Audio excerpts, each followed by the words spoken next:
Hello guys, welcome back to the channel. In this video, we will be covering the proteins topic of the A-level biology curriculum. Alright, so amino acids are the monomers of proteins. So proteins are the polymers and they're made of smaller monomers called amino acids. And the general structure of amino acid is the following. So they have an amine group, which is an NH2 or H2N. It doesn't matter what order you say it in, but that's an amine group. They have a carboxylic group, COOH, which is there, and they also have a variable group, so it's called R in this case.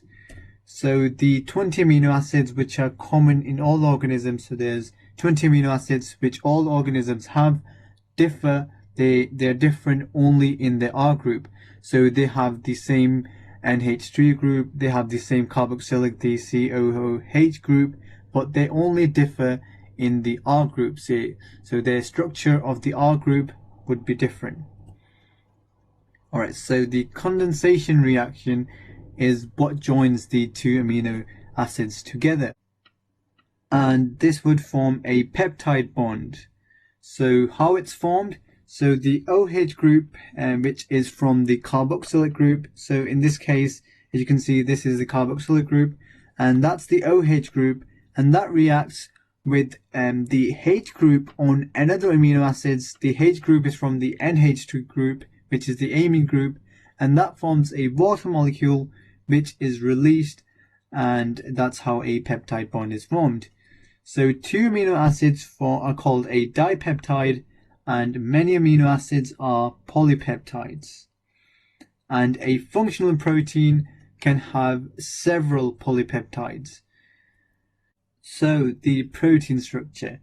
So all proteins have a primary structure, a secondary structure, a tertiary structure, and some have a quaternary structure as well.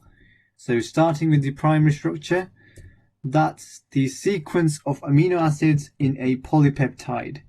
So in this case, that's the sequence. These are the amino acids, and you can see how they're arranged. And that's basically the sequence of the amino acids. And then moving on to the secondary structure, primary sequence falls into alpha helices and beta pleated sheets. And this causes hydrogen bonding to be formed between the two amino acids. So these are the beta pleated sheets. So the primary sequence is folded into the beta pleated sheets due to hydrogen bonding between the two amino acids. And also the alpha helices form when the primary sequence is coiled, and that's also because of the hydrogen bonding. And then moving on to the tertiary structure. So the further folding of the polypeptide chain. So after the secondary structure, there's even more folding, and this causes a specific complex 3D shape to be formed, which is the tertiary structure. And this would have bonds between the R groups of different amino acids, and the bonds would be ionic bonds, hydrogen bonds, disulfide bridges. So in addition, there would be ionic and disulfide bridges. So this is the tertiary structure, and that's a 3D structure. So before we had 2D structures, but this is a 3D structure. And moving on to the quaternary structure.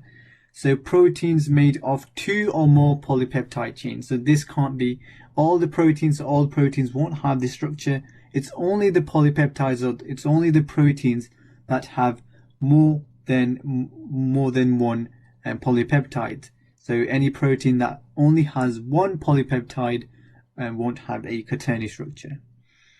So there's more hydrogen, ionic, and disulfide bridges in this. So this is example of hemoglobin, and it has 4 polypeptides, and that's why it's a quaternary structure.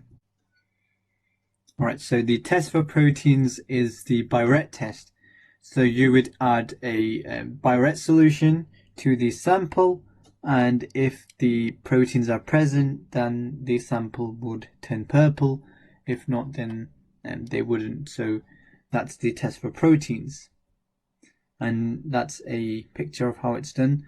So if it's positive, it would go a purple color.